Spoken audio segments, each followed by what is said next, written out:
함께 나누실 하나님의 말씀은 마가복음 3장 16절에서 17절 말씀입니다. 마가복음 3장 16절, 17절 말씀입니다.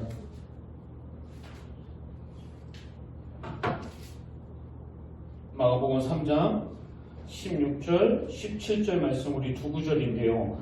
우리 다 같이 한 목소리로 공독하기 원합니다. 시작! 이 열두를 세우셨으니 시몬에게는 베드로란 이름을 더하셨고 또 세베대의 아들 야고보와 야고보의 형제 요한이니 이 둘에게는 보아너게 곧 우레의 아들이란 이름을 더하셨으며 아멘. 할렐루야. 반갑습니다. 우리 함께 인사 나누기를 원합니다. 참 잘 오셨습니다. 네, 반갑습니다. 오늘도 주님의 함께 하심이 그리고 성령님의 능력이 이 자리에 함께 있기를 진심으로 축복합니다. 그 미란체 특강이라는 책에 보면은 그 미켈란젤로의 다비드상과 관련한 그 유명한 일화를 소개하는데요. 그 커다란 대리석에 매달려서 이제 열심히 작업을 하고 있는 이 미켈란젤로에게 어린 소녀가 다가와 이런 질문을 던졌습니다. 아저씨, 왜 그렇게 돌을 두드리고 계세요? 그랬더니 이제 그 어린 꼬맹이니까 이 미켈란젤로가 좀 성의를 보인 것 같아요. 하던 일을 중단하고 그 사다리를 타고 딱 내려오더니 그 어린아이에게 이렇게 대답했습니다. 꼬마야, 저 바위는 그냥 돌덩이가 아니란다. 저 바위 안에는 천사가 들어있어. 아저씨는 지금 잠자는 천사를 깨우는 중이야. 이제 돌을 잘 다듬어서 그 다비드상을 조각해 나가는 과정을 아주 의미있게 그 어린아이에게 해주는 이 일화가 제 머리에 오랜 기억으로 남아있고요. 그런가 하면 12사도라는 책에서도 비슷한 내용이 나오는 것을 제가 봤습니다. 거기서 어떤 조각가가 말을 조각했는데요. 너무 멋지게 조각한 것 같아요. 그랬더니 어떤 분이 이런 질문을 던졌습니다. 이런 멋진 예술작품을 조각할 수 있었던 비결이 무엇입니까? 그랬더니 이 조각가도 비슷한 말을 했습니다. 이렇게 대답했습니다. 말처럼 보이지 않는 부분은 어떤 것이든 깎아내버리는 것이 비결입니다. 제가 오늘 본문 말씀을 묵상하다가 이 두 이야기가 떠올랐던 이유는 오늘 본문은 예수님의 12제자 명단이 쭉 열거가 되고 있지 않습니까?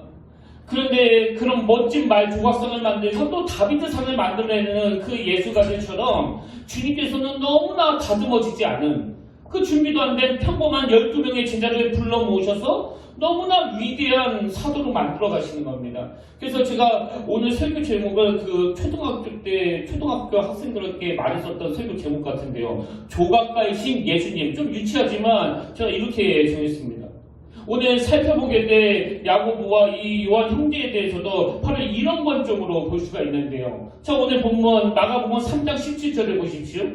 또 세베대의 아들 야고보와 야고보의 형제 요한이니 이 둘에게는 보아너게 곧 우레의 아들이란 이름을 더하셨으며 이 흐름이 우리가 지난주에 살펴본 그 16절하고는 거의 흡사하지 않습니까? 16절 이 열두를 세우셨으니 시몬에게는 베드로란 이름을 더하셨고 원래 이름은 시몬이었는데 예수님께서 반석이라는 뜻을 가진 이 베드로라는 이름을 지어주셨다. 지금 이 마가복음에 기록한 저자 마가가 이 베드로의 강력한 특징을 이 한마디로 묘사하고 있다면 오늘 우리가 살펴보게 될 이 야고보와 요한도 똑같습니다. 그들에게 이 우레의 아들이라는 뜻을 가진 보아너게라는 이름을 더하셨다. 그러면 이걸 왜 기록했을까요? 이 별명이 이 두 형제에게 굉장히 중요한 함축적인 의미를 담고 있기 때문이에요. 그래서 오늘 이 우레의 아들이라는 별명을 중심으로 이 야고보와 요한에 대해서 살펴보려고 하는데요. 우선 이 별명이 말해주듯이 이 두 형제는 엄청난 다혈질인 것 같습니다. 그런데 이 우레의 아들이라는 별명이 가지고 있는 그 강점도 있고 또 약점도 있는데 먼저 그들이 가진 강점이라는 건 그 열정이 많았다는 거 아니겠습니까? 그래서 처음에 예수님이 그들을 부르실 때도 이 열정이 묻어나 있는 것을 볼 수 있습니다. 마가복음 1장 19절 20절입니다. 조금 더 가시다가 세베대의 아들 야고보와 그 형제 요한을 보시니 그들도 배에 있어 그물을 깃는데 곧 부르시니 그랬더니 그들의 반응을 한번 보세요. 그 아버지 세베대를 품꾼들과 함께 배에 버려두고 예수를 따라가니라. 여러분 이건 그 다혈질만 할 수 있는 거 아닙니까? 열정이 넘치니까 이렇게 할 수 있는 거예요. 근데 여기에 반해서 그 신중한 분들은요, 또 그것이 가지고 있는 강점과 약점이 있지 않습니까? 그런 분들은 오래 생각하고 또 결정하기 때문에 뭐 실수는 별로 안 합니다. 근데 이 야고보와 요한처럼 막 열정이 많고 달지적인 사람은 그 실수를 좀 많이 해요. 그렇지만 이런 분들이 주로 일을 해나가는 거 아닙니까? 이게 진리구나. 이게 옳은 거구나. 그러면 뭐 생각 안 하고 그 행동부터 하는 겁니다. 사실 제가 이 사역만큼은 이 야고보와 요한과이기 때문에 이 두 사람이 너무 잘 이해가 되는 것 같아요. 아니 그 20대 때 이제 막 그 비즈니스를 시작하려고 하는데 하나님이 갑자기 저에게 너 그 청소년들을 섬겨라. 너가 지혜 어려운 시절을 겪었던 그 청소년들을 섬겨라. 여러분 저 같은 사람은요, 하나님이 저에게 소명을 딱 주셨다고 확신하면 생각 많이 안 합니다. 왜 안 할까요? 생각 많이 하면 100% 못 가거든요. 뭐 이건 이래서 못 가고 저건 저래서 못 가고 그래서 안 가게 되거든요. 그래서 제가 목회자의 길을 가게 된 것도 제가 바로 이 야고보와 요한과 같은 과기 때문에 그렇고요. 그리고 이 평택교회 여러분 이 생각 많이 하면 못합니다. 어떻게 합니까? 근데 하나님은 얼마나 전략가신지 그 오인성 목사님이 2018년 7월 20일 딱 금요일 그때 딱 갑자기 전화하고는 당장 답을 줘라. 이 교회 올 건지 안 올 건지. 만약에 여러분 오인성 목사님이 너 한 일주일 생각하고 답을 달라고 했으면요, 뭐 저는 절대로 안 왔을 거예요. 왜? 생각 많이 하니까. 근데 금요일 당일에 저한테 그렇게 물으시니까 네 알겠습니다. 평택교회로 가겠습니다. 그리고는 토요일날 담임 목사님 만나서 말씀드리고 주일날 예배 시간에 성도님들과 인사하고 그리고 바로 월요일날 제가 평택에 올라온 거 아닙니까? 딱 3일밖에 안 걸렸거든요. 그렇게 아무 생각 없이 네 가겠습니다 툭 던져놓고는 지금까지 3년 4년 이 교회를 위해서 계속 애쓰고 있는 거, 이게 다혈질의 특징이거든요. 그래서 저는 오늘 본문에 나오는 이 야고보와 요한의 빛과 그림자에 대해 살펴보면서 많은 묵상을 했는데요. 여러분 우리가 흔히 이 산이 높으면 골이 깊고 빛이 강하면 또 그림자도 강하다 이런 이야기를 하지 않습니까? 근데 이 야고보와 요한은요 빛이 강했습니다. 그 빛이 뭐예요? 열정이 많았다는 거예요. 그래서 저는 그들의 빛에 대해서 그림자에 대해서 두 가지 교훈을 발견하고 함께 나누고 싶은데요. 그 첫 번째 교훈이 뭐냐? 우리가 그들의 빛이 이 열정을 회복해야 된다는 겁니다. 열정을. 뭐 그 열정이 얼마나 넘쳤는지 주님이 부르시니까 내 아버지, 내 사업체 다 버려주고 바로 내가 주님을 따르겠습니다. 그게 열정 아닙니까?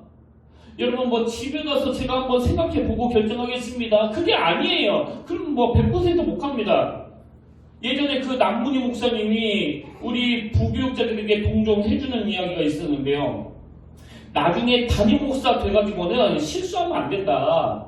나중에 담임 목사 돼가지고는 뭐 좌충우돌하고 또 우왕좌왕하고 그러면 그 성도님들이 굉장히 불안해하시기 때문에 나하고 같이 일할 때, 논산제일교회에 있을 때, 또 부교육자로 있을 때 실수 많이 해라. 뭐 어떤 실수를 하든지 간에 내가 다 커버해 주겠다. 내가 그것 때문에 있는 존재가 아니냐. 뭐 열심히 하다가 실수하는 거는 내가 어떤 것도 다 막아주겠다. 그때 그 말씀이 저에게는 굉장히 큰 힘이 됐는데요. 사실 또 저는 그게 또 담임 목사가 할 일 중에 하나라고 생각하거든요. 부교육자들이 안심하고 실수할 수 있는 그런 분위기를 만들어줘야 그 동역자들이 열심히 할 수 있는 거 아닙니까? 그래서 마음껏 일하다가 실수하는 거 우리가 다 책임지겠다고.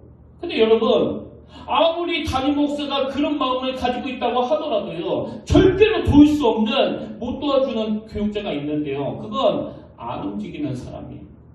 그래서 실수도 안 하지만 뭐 움직이지는 않으니까 도와줄 길이 없는 거거든요. 오늘 우리가 하나님 앞에서 가장 대책 없는 사람이 바로 이 열정이 없는 사람이라는 걸 아셔야 돼요. 부르시면 진리가 여기 계시면 내가 주님을 따르겠습니다. 이런 열정이 있어야 되는데 뭐 생각해보고요. 오늘처럼 이렇게 선포되는 말씀을 통해서 또 홀로 말씀을 묵상할 때도 하나님이 뭘 원하시고 뭘 바라시는지를 날마다 알려주고 계시는데 그 하나님의 뜻을 깨닫지 못하는 것도 문제지만 더 큰 문제가 뭐냐? 알아도 깨달아도 아무런 열정이 나타나지 않는 거, 그 미적미적거리는 거, 이게 더 큰 문제라는 겁니다. 그래서 여러분, 우리가 이 야고보와 요한의 강점을 배워야 돼요. 그 요한복음 2장에 보면은 예수님이 예루살렘 성전들에서 그 장사하는 사람들을 보시고는 내 아버지의 집을 장사하는 집으로 만들지 마라, 막 상을 뒤엎으시면서 성전을 청결하게 하는 그런 사건이 기록되어 있는데요. 그 내용을 다루고 있는 요한복음 2장에서 제가 이번에 굉장히 흥미로운 성경 한 구절을 발견했습니다. 그게 뭐냐? 자, 요한복음 2장 17절입니다. 제자들이 성경 말씀에 주의 전을 사모하는 열심히 나를 삼키리라 한 것을 기억하더라. 지금 성전을 청결케 하시려고 막 상을 뒤엎으시고 막 열정을 다해서 정화하시려는 그 주님을 보면서 제자들 머릿속에서 떠올려진 게 뭐냐? 이 구절을 세 번으로 다시 보십시오. 제자들은 주님의 집을 생각하는 열정이 나를 삼킬 것이다 하고 기록한 성경 말씀을 기억하였다. 지금 예수님이 제자들을 그 말씀으로 또 가르치시지만 또 삶으로도 보여주신 게 뭐예요? 그 열정을 보여주신 거예요. 열정을. 진리 앞에서는, 진리를 사수하는 일에 대해서는 어떤 것이든 굴하면 안 된다. 이게 주님이 보여주시는 열정 아닙니까? 그러면 이건 사도 바울도 마찬가지예요. 저는 기왕에 목회하고 기왕에 섬기는데 사도 바울에게서 이것만큼은 배워야 된다고 생각합니다. 데살로니가전서 2장 17절. 형제들아, 우리가 잠시 너희를 떠난 것은 얼굴이요 마음은 아니니 너희 얼굴 보기를 열정으로 더욱 힘썼노라. 또 로마서 9장 3절. 나의 형제 곧 골육의 친척을 위하여 내 자신이 저주를 받아 그리스도에게서 끊어질지라도 원하는 바로다. 여러분, 뭐 사도 바울이 그냥 조금 원해가지고 우리 동족이 믿으면 좋을 텐데, 예수 믿으면 좋을 텐데, 이게 아니에요. 막 목숨을 걸면서 내 자신이 저주를 받아 그리스도에게서 끊어질지라도, 마음에 그런 강력한 뜨거운 열정이 있으니까 사도 바울이 그 좁은 길을 갈 수 있는 에너지가 나오는 거 아닙니까? 저는 이 사도 바울을 보면서 저 스스로에게 다짐하는 게 하나 있는데요.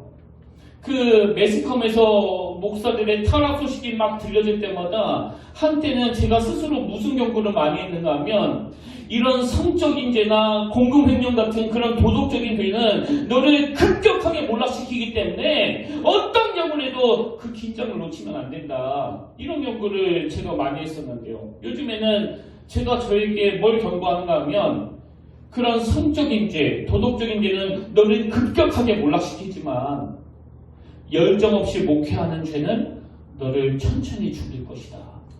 이걸 저에게 경고하고 있습니다. 사실 여러분도 아시지만 감리교단에서 저에게 만 70세까지 목회할 수 있는 그런 정년을 보장해 주지 않았습니까? 근데 저는 언제든지 이 교회를 떠날 준비를 해야 된다고 생각해요. 그럼 언제 이 교회를 떠나느냐? 제 열정이 사라졌을 때. 사실 이 설교 준비도 굉장한 열정이거든요. 그래서 저는 항상 이 설교 준비를 하나의 도자기를 굽는 거라고 생각합니다. 물론 한 초벌구이, 재벌구이만 해도 뭐 얼마든지 설교할 수 있습니다. 그러나 3벌구이는 그 재벌구이보다는 확실히 다른 거 아닙니까? 그리고 한 4벌구이, 5벌구이, 6번 구우면서 다듬어지는 도자기는 그 빛깔부터 다른 거 아닙니까? 그래서 월요일 저녁이 딱 되면은 이 한 주 설교의 뼈대가 다 나오지만 이 단에 올라가기 직전까지 설교를 다듬고 또 다듬고 또 다듬는 건 이 열정 때문이에요. 근데 요새 제가 좀 위기감을 느낀 게 뭔지 아세요? 요새는요, 이렇게 한 몇 년 하다가 보니까 어떨 때는 이게 좀 귀찮아요. 이 정도만 해도 충분하지 않나?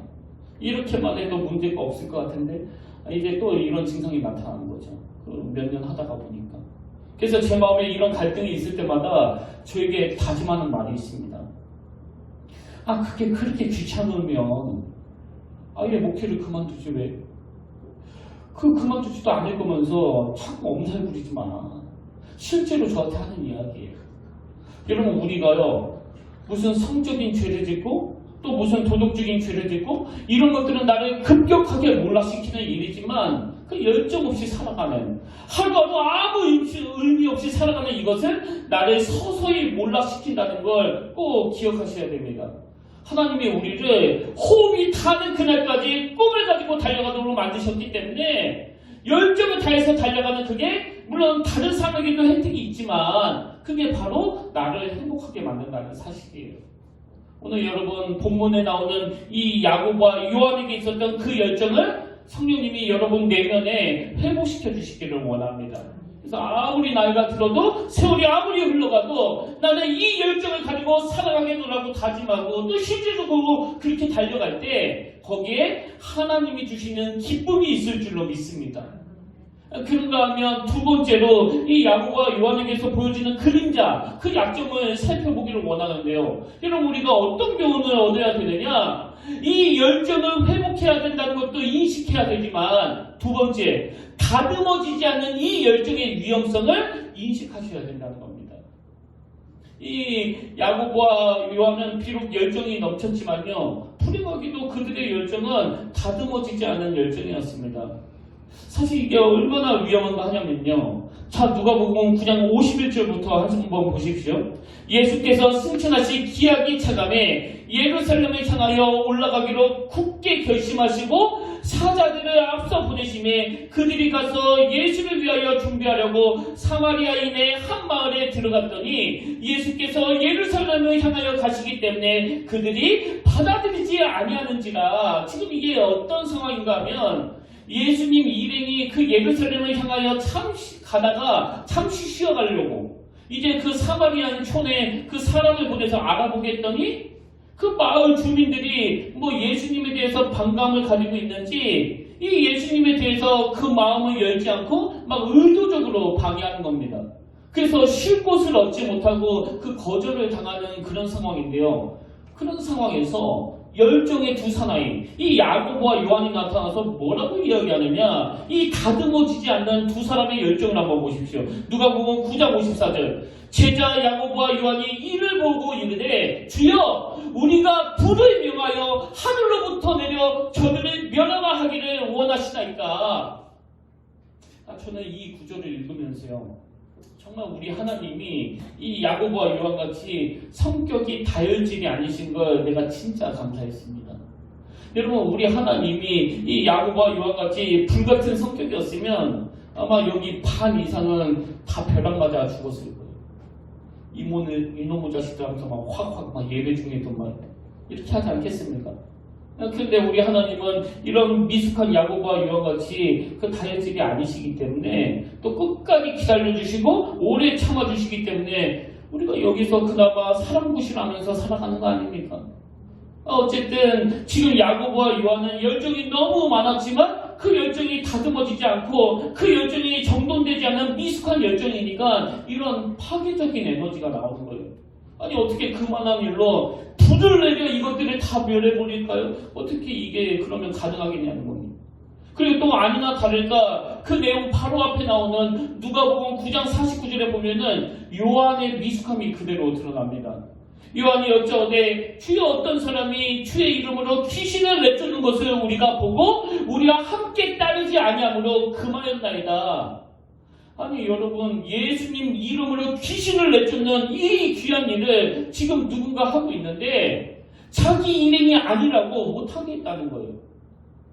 여러분 이 역사는요 주로 열정이 많은 사람이 이끌고 가는 거 맞습니다.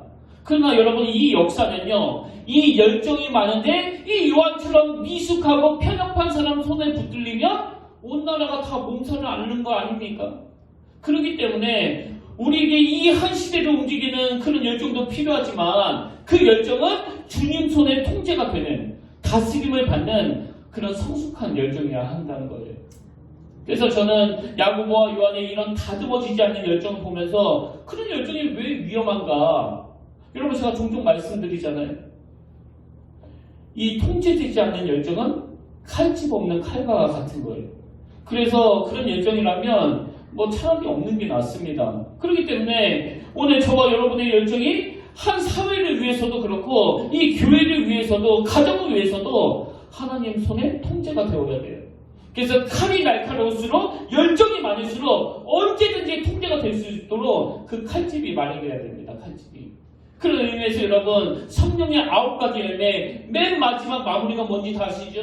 갈라디아서 5장 22절 오직 성령의 열매는 사랑과 희락과 화평과 오래 참음과 자비와 양선과 충성과 온유와 맨 마지막에 절제니 성경으로 이 절제가 셀프 컨트롤 무슨 뜻입니까? 나머지 성령의 열매들이 너무나 은혜롭게 작동되기 위해서는 맨 마지막에 자기를 통제하는 능력, 이 셀프 컨트롤이 있어야 된다는 거예요. 근데 이 자기를 통제하는 이 기능이 없는데 그 8가지의 열매들이 펼쳐진다?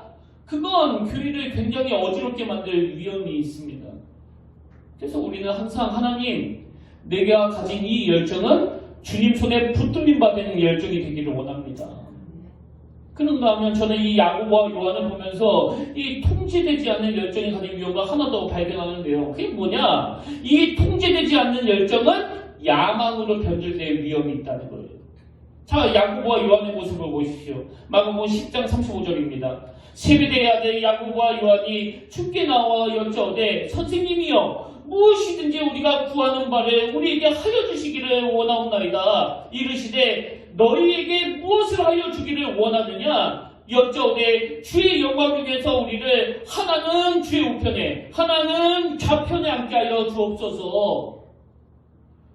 여러분 지금 그들이 열정적으로 주님께 부르짖는데 그 열정이 미숙하고 다스림을 받지 못하니까 그 잘못된 기도로 말미암아 어떤 결과가 나타납니까? 41절 열 제자가 듣고 야고보와 요한에 대하여 화를 내거늘 그 공동체가 깨질 위험이 발생하는 거예요.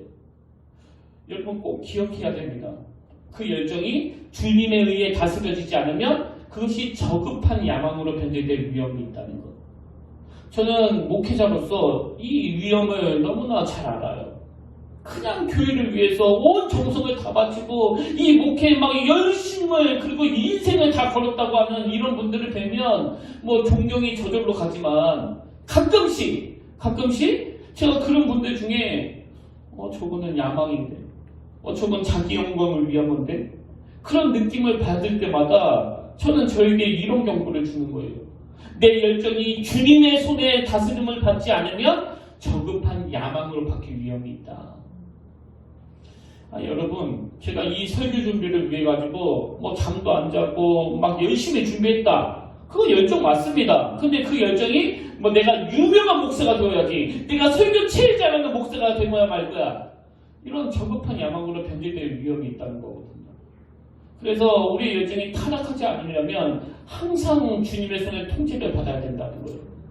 그런 의미에서 저는 이 야고보와 요한이 주님 손에 다스림을 받기 시작한 오늘 본문에서부터 갈수록 풍성해지는 그들의 성숙함이 저는 너무나 닮고 싶은데요. 여러분 이 야고보와 요한의 열정이 주님 손에 붙들린 이유로 어떤 변화와 어떤 성숙이 있었는지 다 아시잖아요. 사도행전 12장 1절 2절 그때 헤롯 왕이 손에 들어 교회 중에서 몇 사람을 해하려고 하여 요한의 형제 야고보를 칼로 죽이니. 여러분 야고보는요 기록이 하나 있습니다. 그는 12제자 중에서 최초의 순교자예요. 아니 그 많은 성실한 제자들 중에서 왜 유독 야고보를 선택해서 칼로 죽였다고 그러는 거예요? 왜 그랬을까요? 그만큼 적들이 보기에 야고보가 열정을 다하여 주의 복음을 전하니까 눈에 띄도록 주의 복음을 전하니까 그가 최초의 순교자가 된 거 아닙니까? 여러분 하나님 손에 붙들린 열정은요 이런 영광스러운 자리를 누릴 수 있게 만들어준다는 겁니다. 저나 모든 목회자들이 그리고 모든 성도님들이 다 꿈꾸는 게 저는 이거라고 생각해요. 하나님 내 인생 마지막 날 우리의 열정이 주님 앞에 한번 쓰임받게 되기를 원합니다. 여러분 정말 이런 꿈을 가지고 계시다면요 우리는 늘 내 열정이 하나님 앞에 다스림을 받고 있는가 통제되고 있는가 이걸 점검하셔야 됩니다. 그리고 그건 요한도 마찬가지예요. 우리가 앞에서도 살펴봤지만 요한은 정말 편협하고 냉정하게 짝이 없는 그런 사람이었는데 그 요한이 주님 손에 붙들려 어떤 변화를 일으켰나. 요한은요 사랑의 사도라는 별명이 있을 정도예요. 완전히 대변화가 일어날 거 아닙니까? 여러분이 아시듯이 요한복음을 이 사도 요한이 기록했는데요 이 사도 요한이 기록한 이 요한복음에 대해서 제가 이런 글을 읽은 적이 있습니다. 성경을 읽을 때 잘 들어보세요. 성경을 읽을 때 신학적인 논리를 찾고 싶으면 바울 서신을 읽어야 하고, 신학적인 논리를 찾고 싶으면 바울 서신을 읽어야 하고, 기독교 윤리에 대해서 알고 싶으면 야고보서를 읽어야 하고, 기독교의 핵심적인 사랑에 대해서 알고 싶으면 요한복음을 읽어야 한다. 여러분, 이게 너무나 영광스러운 이야기 아닙니까? 그리고 요한이 기록한 또 다른 서신인 요한 1서는요, 이건 뭐 말보다 못합니다. 요한 1서 4장 7절 8절, 사랑하는 자들아 우리가 서로 사랑하자. 사랑하는 하나님께 속한 것이니 사랑하는 자마다 하나님으로부터 나서 하나님을 알고, 사랑하지 아니하는 자는 하나님을 알지 못하나니 이는 하나님은 사랑이심이라. 11절도 마찬가지예요. 사랑하는 자들아 하나님이 이같이 우리를 사랑하셨은즉 우리도 서로 사랑하는 것이 마땅하도다. 그렇게 편협하고 자기밖에 모르는 냉정한 요한이었는데 그가 주님 손에 붙들리니까 이런 사랑을 전하는, 그런 의미에서 저는 제 20대 때 저를 본 사람하고, 교육 전도사 때 저를 본 사람하고, 목사가 된 이후로 저를 본 사람하고 저에 대한 평가가 다 다르기를 바랍니다. 사실 다 달라야 되는 거 아닙니까? 20대 때는 그 철딱서니가 없는 기분이 있어요. 하여튼 저건 그 철이 없어가지고 쟤는 뭐 나중에 뭐가 되려고 그랬던 20대이길 바랍니다. 바라는 게 아니고요. 정말 그랬습니다. 그 철딱서니 없기를, 이 약에도 쓸 수 없는 그런 인생이 갈수록 주님 손에 붙들려가지고 그 사람에게서 점점 나타나는 그리스도의 향기, 그게 오늘 우리가 살펴보고 있는 요한의 모습 아닙니까? 그래서 저는 여기 계신 우리 성도님들에게서 그 그리스도의 향기가 느껴질 때마다 하나님께 얼마나 감사드리는지 모릅니다. 그런가 하면 요한의 변화된 모습이 또 하나 있는데요. 앞에서도 살펴봤지만 우리를 주님의 좌편과 우편에 함께 해주세요, 이런 이기적인 기도를 하며 그 높은 자리를 탐하던 이 요한이었는데, 그가 나중에 얼마나 성숙해졌는지 그 요한복음에 보면 놀랍게도 그가 자기를 드러내지를 않아요. 이 요한복음은 자기가 기록한 서신인데요. 자, 요한복음 13장 23절을 보십시오. 예수의 제자 중 하나 곧 그가 사랑하신 자가 예수의 품에 의지하여 누웠는지라. 여기 예수의 제자 중 하나, 이게 요한 자신을 지금 가리키는 거예요. 또 요한복음 20장 2절, 시몬 베드로와 예수께서 사랑하시던 그 다른 제자에게 달려가서 말하되, 예수께서 사랑하시던 요한 이렇게 기록하지 않습니다. 예수께서 사랑하시던 다른 제자, 자기를 드러내지 않는 거예요. 또 요한복음 21장 20절도 똑같습니다. 베드로가 돌이켜 예수께서 사랑하시는 그 제자가 따르는 것을 보니, 이게 요한 자신을 말하는 거거든요. 그렇게 높은 자리를 탐하고 명예를 탐하던 이 요한이었는데, 이 주님의 손에 그 열정이 붙들리니까 이런 겸손이 나오는 거예요. 자기를 드러내지 않는 이 겸손의 종이 되었다. 여러분, 이게 참 도전되지 않습니까? 그래서 저는 이 두 형제가 이렇게 놀랍게 변화되는 과정을 보면서, 여러분, 과연 누가 이 한 사람의 인격을 바꿀 수 있는가? 그건 바로 예수 그리스도시다.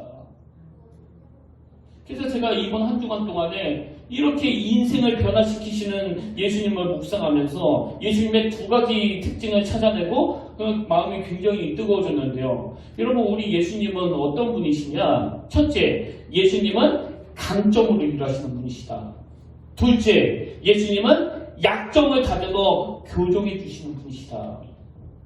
이 두 가지 특징이 제 마음을 얼마나 뜨겁게 했는지 모릅니다.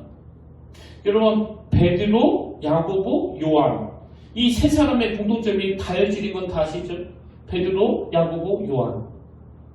베드로도요, 이 야고보와 요한 못지않게 얼마나 다혈질인지, 막 열받으면 누가 옆에 있든 말든 그 말고라는 사람의 귀를 칼로 잘라버리는 이게 베드로 아닙니까? 그래서 베드로, 야고보, 요한의 공통점은 모두가 다 통제되지 않는 그 다혈질의 사람이었는데요. 근데 여러분, 베드로, 야고보, 요한의 또 다른 공통점이 하나 더 있습니다. 이 사람들은 제자들 중에서도 가장 선두 그룹에 서 있었던 사람들이라는 거예요. 저는 이게 너무나 감동이 되는 겁니다. 왜? 사실 저도 그 혜택을 받은 사람이거든요. 그 미숙한 걸로 치면은 저건 맨날 사고만 치네. 그 달질적인 성격 때문에 넌 못 쓰겠다. 넌 저기 구석에 가 있어. 이게 여러분 인간 지도자들의 평가라면 우리 주님은요 강점으로 일하시는 거예요. 약점을 다듬어 가시는 겁니다. 99가지 약점이 있다 할지라도 그 한 가지 강점을 들어서 일하기 원하시는 예수님. 제가 저의 목회길을 돌아보면 주님의 이 두 가지 성품 때문에 내가 가장 많은 혜택을 받았다. 그 약점으로 치자면 책 한 권으로도 부족한 게 바로 저인데요. 주님은 제 약점을 다듬어 주시고 또 가려주시고 또 저의 강점을 들어 써주시니까 제가 막 한계에 부딪힐 때마다 다시 용기를 낼 수 있는 거 아닙니까? 저는 이게 교회라고 생각해요. 99가지 강점을 보이다가 그 한 가지 약점이 있으면 바로 내쳐버리는 이건 교회가 아닙니다. 허물은 덮어주고 약점은 보완해줘 가면서 강점으로 일하시는 예수 그리스도가 이 교회의 주인이신, 그래서 그 예수 그리스도를 닮아가는 우리 평택교회가 되기를 바랍니다. 제가 아는 동기 목사님 이야기를 하고 오늘 말씀을 마무리하려고 하는데요. 이 목사님은 아버지가 어릴 때 일찍 돌아가신 그런 가정에서 자라신 분이에요. 예전에 제가 그분의 간증문을 읽고 엄청 감동을 받았었는데요. 그 내용을 한번 들어보십시오. 저는 부유하지만 예수 그리스도가 없던 집안에서 태어났습니다. 이제 그 친가가 다 안 믿는 집안인가 봐요. 대기업 격리과장이셨던 아버지와 직원인 어머니가 결혼하셨습니다. 믿지 않는 부유한 집안에 신앙인 어머니가 들어온 것입니다.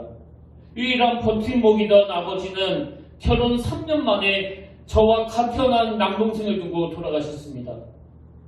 아들마저 친가에 빼앗긴 상황에서 눈물로 기도하시던 어머니는 담임 목사님 추천으로 신학교에 들어가 전도사가 되셨습니다. 그 이후 우리는 유산을 물려받지 못한 채 이모집 방 한 칸에서 살아야 했고, 어머니께서 사역하시는 교회에 맞춰서 이사를 다녀야 했고, 물려준 옷을 입고 과자 한 봉지에 기뻐하는 그런 어린 시절을 보냈습니다. 저는 정말 모범생이 되려고 또 성실해 보이려고 노력했습니다. 왜냐하면 혹시 저의 부족함으로 어머니가 교회에서마저 쫓겨나게 되면 버림받을 수 있다는 그 두려움 때문이었습니다. 저는 이게 제 마음을 참 아프게 했습니다. 그 친구하고 뭔 일이 있었는지는 모르겠지만 이런 부분에 이렇게 상처가 있다 보니까 또 내가 잘못하면은 우리 엄마가 또 교회에서 쫓겨나는 거 아니야? 그래서 그 어린아이가 항상 이 모범생이 되려고 애쓰는 그 모습 자체가 그 어린 시절에 철이 너무 일찍 든 것 같아서 참 아프게 저에게 다가오더라고요. 저도 그 고등학생 때부터 계속 그 기도원에서 자라지 않았습니까? 그래서 이 목사님의 어린 시절이 너무 이해가 돼요. 굳이 누가 뭐라고 하지 않았고요. 나 때문에 갈 곳 없는 우리 식구들 쫓겨나는 거 아니에요? 그래서 누가 기도하러 이 기도원에 들어왔다고 하면 쥐 죽은 듯이 숨어있던 기억이 저에게 또 남아 있습니다. 근데 여러분, 그 보통 집안에서 애들이 그 철딱서니가 없으면요, 그게 참 귀한 거예요, 귀한 거. 철딱서니가 없을 만큼 잘 키우고 잘 자랐다는 거 아닙니까? 그렇게 그 어린애가 눈치를 보면서 자랐는데 제 마음을 정말 아프게 하는 한 대목이 뭐냐? 그 다음 내용을 들어보세요. 부모 없는 자식으로 엇나가지 않기 바라던 가족들은 저에게 아버지가 미국에 가셨다고 했습니다. 그리고 대학교에 들어가면 만날 수 있다고 했습니다. 그래서 저는 매년 어버이날에 미국으로 편지를 썼습니다. 그러나 답장은 오지 않았고 언젠가 그 편지들이 모두 장롱 서랍 밑에 있는 것을 발견했지만 그래도 저는 기다렸습니다. 그러던 중 중학교 2학년 수련회에서 제 사정을 알지 못하는 전도사님께서 설교 예화로 저를 언급하셨고, 저는 그때서야 아버지가 돌아가셨다는 것을 처음 알게 됐습니다. 그 차가운 바닥에 꿇어 울다 눈물마저 흘릴 수 없을 정도로 탈진하게 되었을 때 비로소 주님을 만났습니다. 미안하다. 이렇게 하지 않았으면 너의 마음을 열 수 없었단다. 사랑한다. 육신의 아버지는 없지만 내가 너의 온전한 아버지로 함께해 주마. 그 말씀을 하시고는 주님이 저에게 이렇게 물으셨습니다. 나를 사랑한다고 말해줄 수 있겠니? 저는 베드로처럼 네, 제가 주님을 사랑합니다 라고 답했습니다. 그렇게 저는 요한복음 21장에 주님 사랑으로 양을 먹이고 돌보라는 소명을 받았습니다. 여러분, 제가 이 간증문에서 너무나 은혜를 받은 두 가지 지점이 있는데요. 이렇게 아버지가 미국에 계신 줄 알고 그 많은 편지를 써서 보냈는데 그 편지 더미가 붙여지지 않고 그 장롱 속에서 발견되는 그 아픔을 경험한 이 어린아이에게 처음으로 아버지가 돌아가셨다는 이야기가 들려져가지고 울고 또 울고 눈물이 마를 정도로 울었던 그 밤인데요. 여러분, 그냥 내버려뒀더라면 이 밤은 그 어린아이에게 평생토록 트라우마로 남았을 밤 아닙니까? 인생을 절망으로 몰고 간 그 밤 아닙니까? 근데 놀랍게도 그 절망적인 울다 더 이상 눈물이 말라 나오지 않는 그 밤에 주님은 그 어린아이를 만나주시고 그게 목회자라는 소명을 주셨다는 사실이에요. 이게 저에게 감동이 된 한 가지 지점이었다면요. 두 번째로 감격하는 지점이 뭐냐? 여러분, 사실 이게 이 목사님에게 가장 약점 아닙니까? 이게 이 목사님에게는 열등감이 될 소재 아닙니까? 근데 자기가 경험했던 그 어린 시절의 그 기억으로 말미암아 이 목사님의 맨 마지막 간증이 이렇게 결론을 내립니다. 소명이요, 하나님께서 저를 준비시켜 주셨습니다. 저는 한 영혼에 대한 사랑을 배웠습니다. 교회를 사랑하는 마음을 배웠습니다. 그리고 저는 위로와 돌봄의 현장에 보냄을 받았습니다. 여러분, 이렇게 열등감으로 자리 잡을 수밖에 없는, 자기에게 가장 큰 약점이 될 수밖에 없는 그 경험을 들어서 가장 강점으로 사용하시는 주님, 이게 바로 우리 주님이에요. 결론을 이렇게 맺기를 원하는데요. 모든 분들이 다 그러시겠지만 목회자인 저도 마찬가지예요. 굳이 성도님들이 저를 비난하지 않았고요. 이 목회 자체가 저에게 괴로움이 될 때가 굉장히 많습니다. 어차피 신학이라는 게 우리 인간에게는 어울리지 않는 학문이고요. 어차피 하나님의 동역자로 사역하는 것 자체가 우리 인간에게는 어울리지 않는 일입니다. 그러니까 누가 뭐라고 그러지 않아도 늘 괴로운 거죠. 왜 나는 이것밖에 안 되느냐고. 왜 내 설교는 이것밖에 못하느냐고. 그리고 또 왜 내 인격은 이 정도밖에 안 돼가지고 저 정도 성도님도 용서하지 못하느냐고. 날마다 괴로워요, 날마다. 근데 우리 주님은 강점으로 일하세요. 제가 가지고 있는 그 약점을 참 갖추지 않아서 괴로운 그 약한 부분을 날마다 흔들어 깨우셔서 다듬어 가시는 그 주님. 저는 그 주님이 야고보와 요한의 주님이셨고 오늘 이 자리에서 말씀을 듣는 저와 여러분의 주님이시라는 사실을 믿으시길 바랍니다. 그래서 강점으로 일하시는, 약점을 다듬어서 교정해 주시는 그 주님 앞에 그 목사님처럼 순종하며 호흡이 닿는 날까지 열정을 다해 달려가는 그런 평택교회 성도님들 되시기를 주님 이름으로 축복합니다. 그래서 저는 오늘 이 말씀의 마무리를 이 찬양으로 맺고 싶은데요. 거룩하신 하나님, 주께 감사드리세. 날 위해 이 땅에 오신 독생자 예수, 그 주님께서 내가 약할 때 강함 주고 가난할 때 우리를 부유케 하신 주. 그래서 제 인생을 딱 한마디로 요약하려면 저는 이렇게 요약하고 싶습니다. 내가 약할 때 강함 주고 가난할 때 우리를 부유케 하신 나의 주. 저만 그러겠습니까? 오늘 강점으로 일하시는 그 주님과는 달리 세상은 끊임없이 우리들의 약점을 들춰내고 있지 않습니까? 넌 이래서 안 된단 말이야. 넌 저래서 안 된단 말이야. 그 세상의 속임수에 놀아나는 우리였는데 그 목사님 중학교 2학년 때 인생의 가장 절망적인 그 밤을 재료로 하여 목회자로서의 소명을 주신 분이 그 주님이시라면 우리도 눈을 들어 약할 때 강함 주시는, 강함으로 일하시는, 우리 약함을 다듬어서 빚어가시는 그 주님을 붙잡는 인생이 되기를 원합니다. 우리 그 간절한 마음으로 우리 함께 이 찬양을 부르기 원합니다.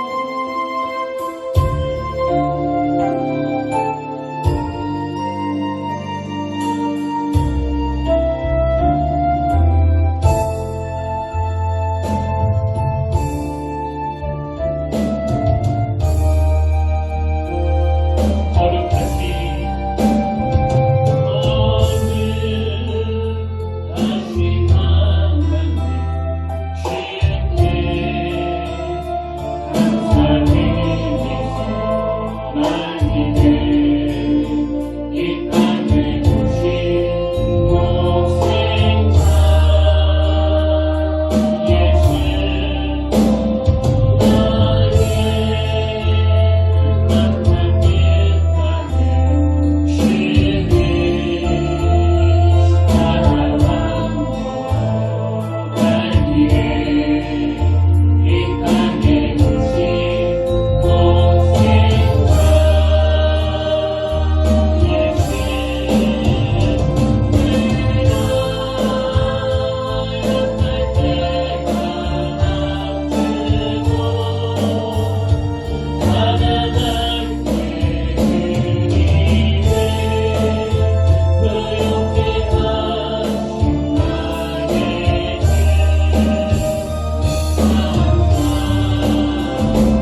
이 시간 하나님의 은혜를 갈망하며 이 자리에 모였습니다.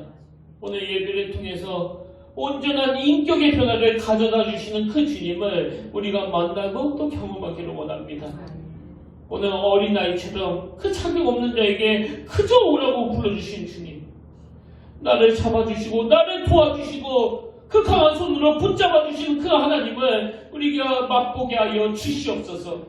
이 땅에 발을 딛고 살아가는 우리가 서로의 약점을 지적하는 또 들춰내는 이 세상의 논리 아래 너무나 위축되어 있습니다.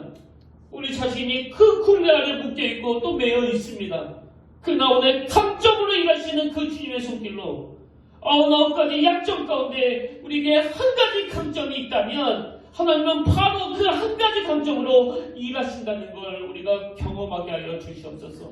그런가 하면 나의 약점을 다듬어 가시는 주님, 나에게 있는 그 부끄러웠던 기억들이, 그 비참했던 기억들이 세월이 가면 갈수록 그 주님의 손에 붙들려 빚어져 가고 또 다듬어져 가기를 원합니다. 그래서 오늘 귀하게 쓰임받았던 이 야고보와 요한처럼 우리 인생도 하나님의 은혜로 날마다 성숙되어지고 또 변화가 있는 인생이 되게 하시고, 무엇보다도 우리의 열정이 단 한 번이라도 하나님 앞에 귀하게 쓰임받을 수 있도록 인도하여 주시옵소서. 그렇게 인도하여 주실 주님께 감사드리며 거룩하신 예수의 이름으로 간절히 기도드립니다. 아멘.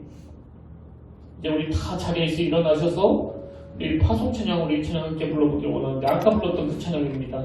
어린아이처럼 그저 오라 하시네. 이 찬양 여러분 함께 부르실 동안에 그 어린아이처럼 우리가 나아갈 때 그 강한 손으로 붙잡주시는 그 주님을 여러분 한번 느껴보셨으면 좋겠습니다.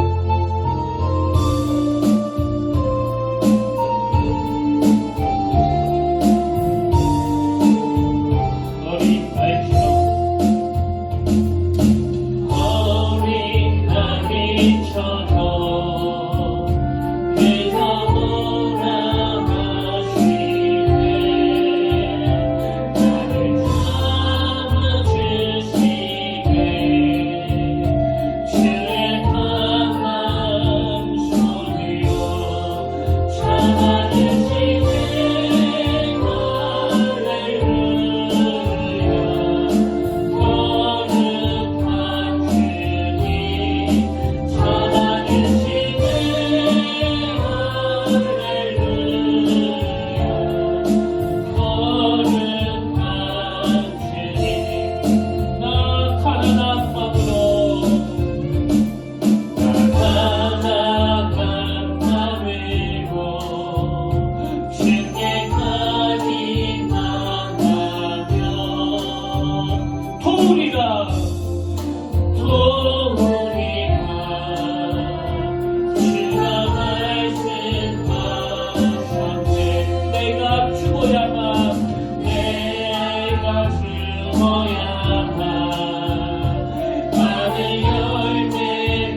질그릇에 가졌으니 우리가 이 보배를 질그릇에 가졌으니 이는 힘이 큰 능력은 하나님께 있고 우리에게 있지 아니함을 알게 하려 함이라.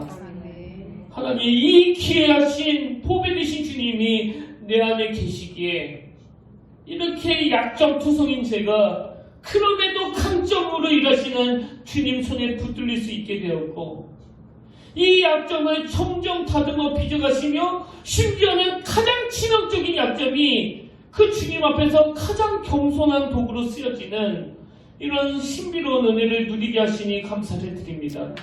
이번 한 주간 저의 약점만 들추어내면서 너 같은 게 뭘 하겠냐고, 누가 너를 신뢰하고 누가 너를 사랑하겠냐고 말하는 이 세상의 소리를 뛰어넘는 그 주님의 은혜로 우리의 손을 붙잡아 주시며 아무 조건 없이 어린아이처럼 그저 오라고 불러주시는 그 주님의 은혜로 너무나 감격이 벅찬 그런 한 주간이 되도록 하나님 친히 인도하여 주시옵소서. 이제는 우리 주 예수 그리스도의 은혜와 하나님 아버지의 타함없는 사랑과 성령님의 감동, 감화, 위로, 교통, 충만하심의 역사가 오늘 주신 말씀 마음에 담고 약점으로 일하지 아니하시고 내가 가진 강점으로 일하시는 그 주님을 의지하며 내 연약함을 다듬어 교정해 가시는 그 주님을 신뢰하며 그렇게 주님 안에서 기쁨 가운데 살아가기로 다짐하며 예배드리는 모든 주의 자녀들 머리 위에 지금부터 영원토록 함께 계시기를 간절히 축원하옵나이다.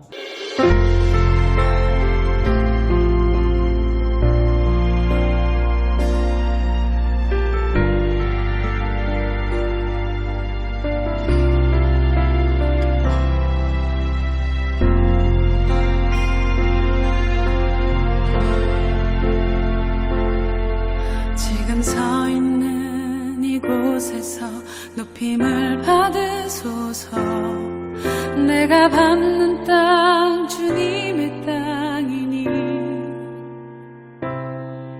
하늘이 주의 이름 높이 올리며 넓은 바다가 주를 노래해. 모든 만물 주를 경배해. 모든 입술 주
뜻